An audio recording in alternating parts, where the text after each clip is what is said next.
How's it going, everybody? Welcome back. And today we're going to be talking about the best VPNs for Beijing, China.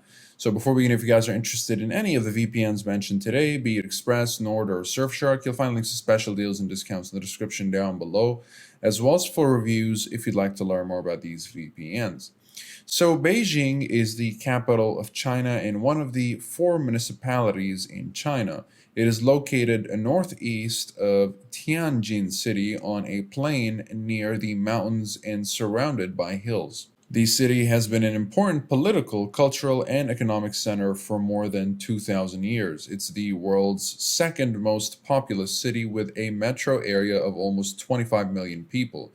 If you need to visit this city, you'll find nearly everything you need to do online will be difficult unless you connect to a VPN. And while this may seem obvious, censorship is vast in the country. In the early 2000s, the Chinese Ministry of Information started censoring the internet because control is the way to stay in power.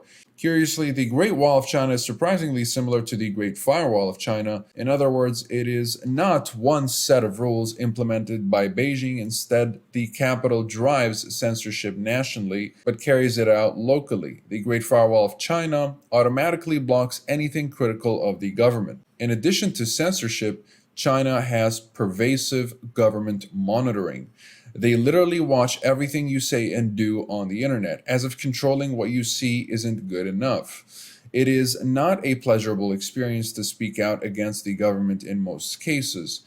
Even though connecting to a VPN may be one way to do it, remember they're always watching what you say. And so are VPNs legal in China? And while the country allows them, their constant and international threats to ban all VPNs may make you worry if you are headed there. So I suggest you download any VPN apps before you go because you won't find them in the app stores there. Keep in mind, there are several times of the year when the government will crack down hard on VPN usage. Some of these include anniversaries like June 4th, the 1989 Tiananmen Square protests. I hope I said that correctly. Events like the Hong Kong protests and others. If you are there during those times, you won't have an easy time using a VPN. So can you use a free VPN in Beijing? Well, although many free VPNs are Chinese, you'll run into issues. That is especially true if the VPN is quote unquote approved by the government. You can guarantee that they will have backdoors for any encryption, assuming they had any to begin with. Additionally, malware, poor server speeds, and data caps are an issue with free services. The bottom line is yes, you can use a free one, but don't expect it to protect you or unblock any banned content. So before I talk about these VPNs, I'm just going to mention a few helpful tips for using a VPN while in Beijing or just China generally. Because of the restrictions in the country, there isn't a great solution for VPN usage. However, here are a few things you can do that may help. The biggest one is don't take no for an answer. In other words, if you are having issues connecting, try changing these things. Now, these things may or may not work, but you won't have much to lose by trying them out. Okay, so you want to try changing VPN protocols. Sometimes protocols are blocked while others aren't. So if you can't connect to, let's say, OpenVPN, UDP, you might want to try Lightway or any other protocols in the other VPNs or whatever protocol you might have available. Another thing you can try doing is use a different device. So this can work at times since mobile traffic and regular traffic may be handled differently. And you can look at the date, as I mentioned earlier. Timing matters. If it is close to June 4th, you may not be able to do much. You can try different cities. On occasion, you may be able to connect to a different city. Even if it is slow, it is still a success. So if you're having trouble connecting to one country, try another or just another city. You can try using a different network because anything you can do to change what you're doing may mean success for you. And besides that, I mean, you can just be patient. This one is hard for many of us, but especially if you want to use the web. However, even if repeating these steps don't work, you'll know at least you are trying. Okay, so how do you know which one of these VPNs could be the best choice for you? Well, it depends on what you're looking for out of the VPN.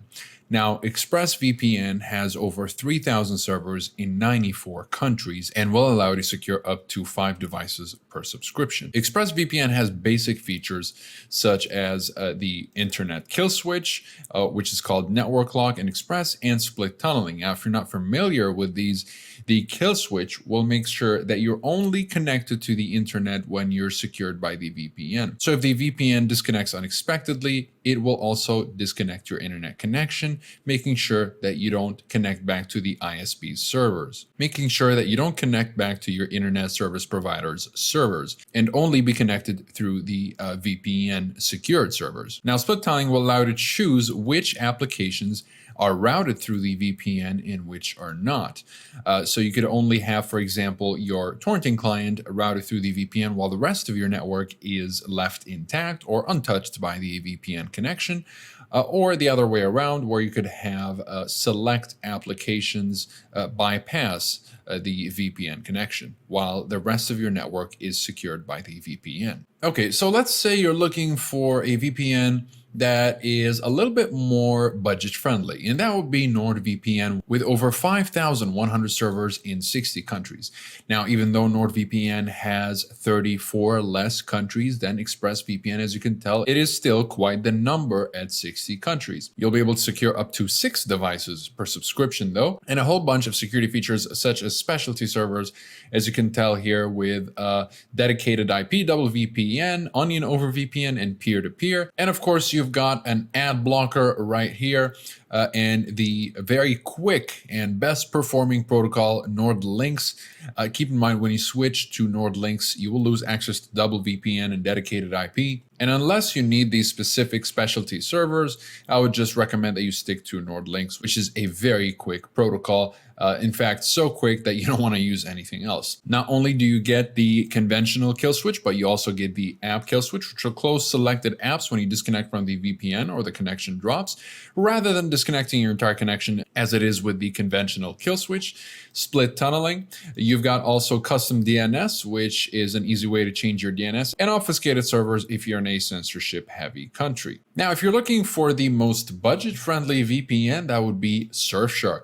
Surfshark has over 3,200 servers in 65 countries, which makes it a very convenient option for those wanting to secure a whole bunch of devices with just one subscription, because it will allow you to virtually secure an unlimited number of devices with just one subscription. And it being such a budget-friendly VPN without necessarily sacrificing much on security, performance, or features for that matter, makes it a very enticing VPN for most people, especially those that don't want to spend a whole lot, at least on their first VPN experience. So you still get multi-hop and static IP, which are the same as double VPN and dedicated IP from NordVPN. And if you don't know what these are, by the way, static IP will give you, well, static IP addresses, which means that these servers have IPs that are set and do not change. Multi-hop will route your connection through 2 servers, as you can tell, rather than 1, for double the protection, making it extra difficult to track you. And in these settings here, you will notice that we still get whitelister, which is split tunneling. It's just called whitelister here.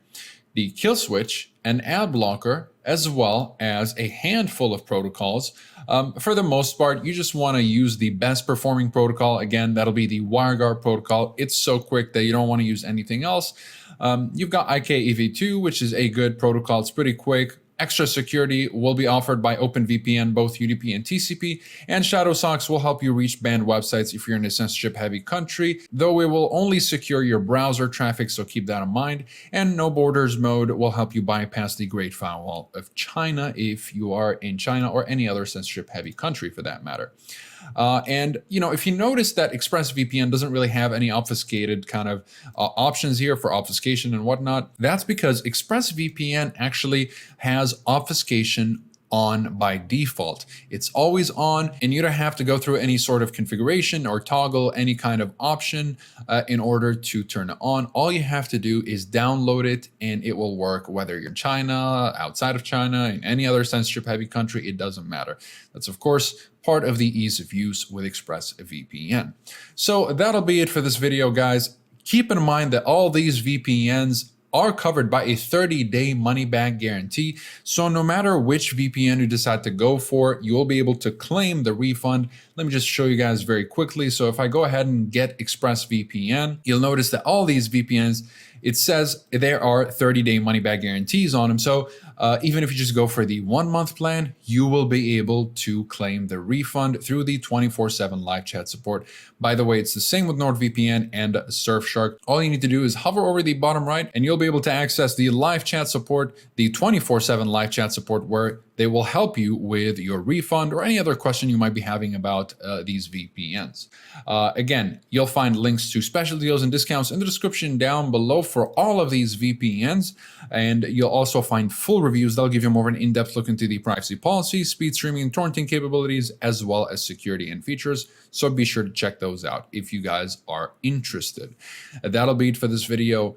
Comment below if you have any questions. I'll be happy to answer all of them. Like and subscribe if you'd like to support the channel and stay up to date with everything VPNs and cybersecurity. Thank you guys very much for watching, and I'll see you in the next one. Have a wonderful day.